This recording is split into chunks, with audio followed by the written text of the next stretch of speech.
তুমি ঈশ্বরকে সমস্ত তোমার ঐশ্বর্য দিয়ে বশ করতে পারবে না, পারবে না। ঈশ্বর কি চান জানো? তিনি টাকা চান না, তিনি চান উজাড় করে তুমি ভাব, ভক্তি, প্রেম, বিবেক, বৈরাগ্য,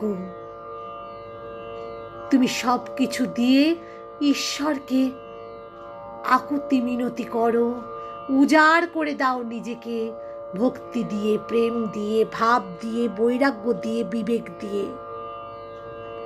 ছোকরাদের এত ভালোবাসে কেন জানো? কারণ ওরা হলো খাঁটি দুধ গো, একটু ফুটিয়ে নিলেই হয়। ওরা ঠাকুর সেবা করতে জানে, কারণ ওরা বিজ্ঞ নয়, এত বিষয়ী হয়েও ওঠেনি।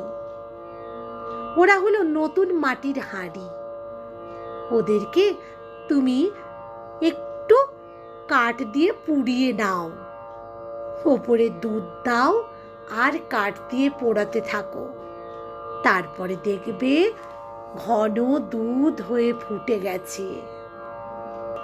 এই ছোকরারা নতুন হাঁড়ি, কিন্তু ভালো পাত্র হয়। দুধ নিশ্চিন্ত মনে রাখা যায়। তাদের কোনো জ্ঞানোপদেশ দিলে তাদের শীঘ্র চৈতন্য হয়, বিবেক হয়, জ্ঞান হয়।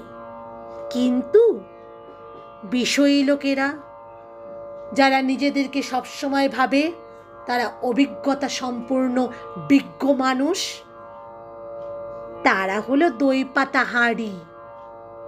সেই দই পাতা হাঁড়িতে দুধ রাখতে তো ভয় হয় গো, যদি না দুধ কেটে ছানা হয়ে যায়।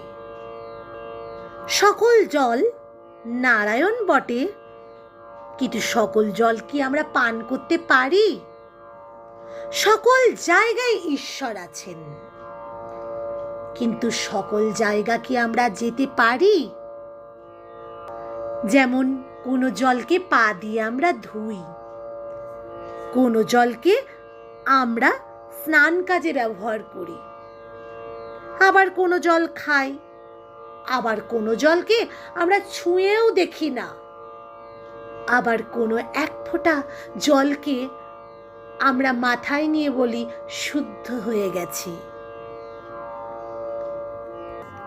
ঈশ্বর সাকার নাকি নিরাকার? যে